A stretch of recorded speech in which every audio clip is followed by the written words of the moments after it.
پڑھنے تذکرہ نویسی کورس کے اندر ابھی جو ہم چیز سیکھیں گے وہ یہ والا پوائنٹ ہے کہ تذکرے کن کے لکھے جاتے ہیں۔ یہ عمومی طور پر ہم سمجھتے ہیں کہ تذکرے جو ہے یہ علماء اور مشائخ کے لکھے جاتے ہیں، بس یہاں پہ تذکرہ نویسی کی جو حدود ہے تذکروں کی وہ ختم ہو جاتی ہے، ایسا نہیں ہے، بلکہ ملت اسلامیہ کے ہر طبقے کے تقریباً تذکرے لکھے جاتے ہیں۔ بادشاہوں کے تذکرے لکھے گئے ہیں، خلفاء کے تذکرے لکھے گئے ہیں، اور اس پر بہت ساری کتابیں ہیں۔ ان میں سب سے زیادہ مشہور کتاب امام سیوطی کی تاریخ الخلفاء ہے۔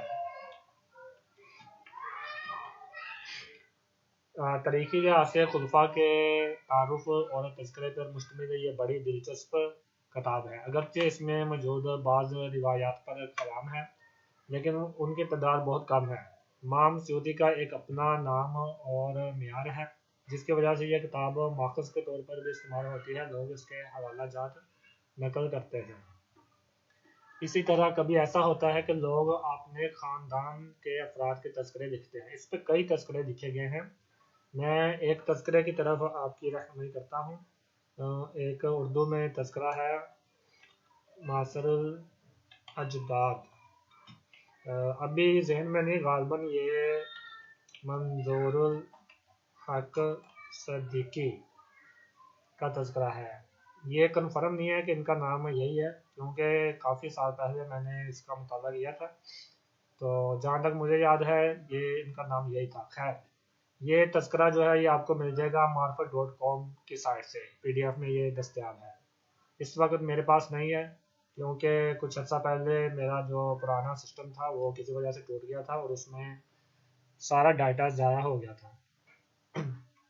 اس میں انہوں نے یہ کیا ہے کہ ان کے خاندان کے جتنے بھی افراد تھے جن تک ان کی رسائی ہو سکی اور جو حالات ان کو دستیاب ہو سکے ان کا انہوں نے ذکر کیا ہے۔ غالباً 4-5 پشتوں کا تو ذکر انہوں نے کر دیا ہے۔ اس خاندان کے اندر بہت سی علمی اور روحانی شخصیات بھی ہوئی ہیں۔ خیر، بعد میں یہ خود جب انہوں نے تذکرہ لکھا، یہ منظور الحق صدیقی صاحب، یہ غیر مقلد وہابی ہو چکے تھے اور اس وقت انہوں نے تذکرہ لکھا ہے۔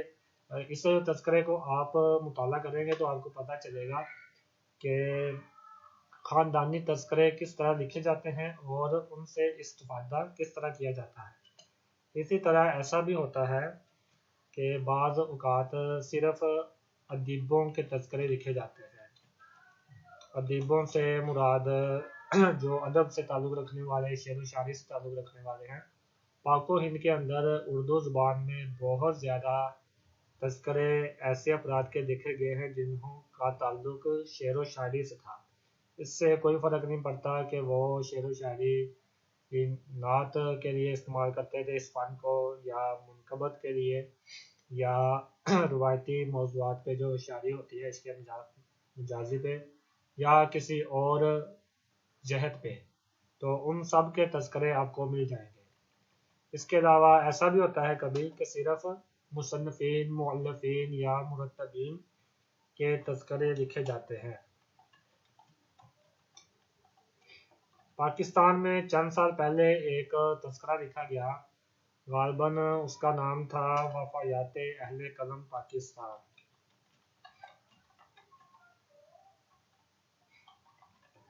کنفرم مجھے یاد نہیں ہے، کچھ عرصہ پہلے اس کتاب کے ٹائٹل پیج کی تصویر میرے موبائل میں تھی، میں دیکھتا ہوں اگر موجود ہوئی تو پھر انشاءاللہ العزیز اس کا مکمل نام اور اس کے مصنف کا نام اور یہ کہاں سے چھپی تھی وہ میں معلومات دیتا ہوں آپ کو۔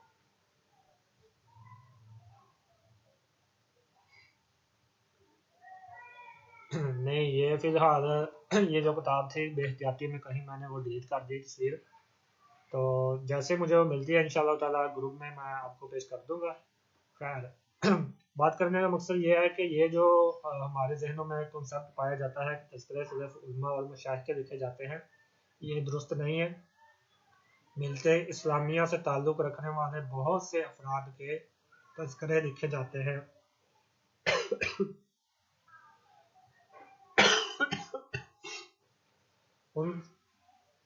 ان سب کا مطالعہ کریں اور سب سے استفادہ کریں، بہت فائدہ ہوگا۔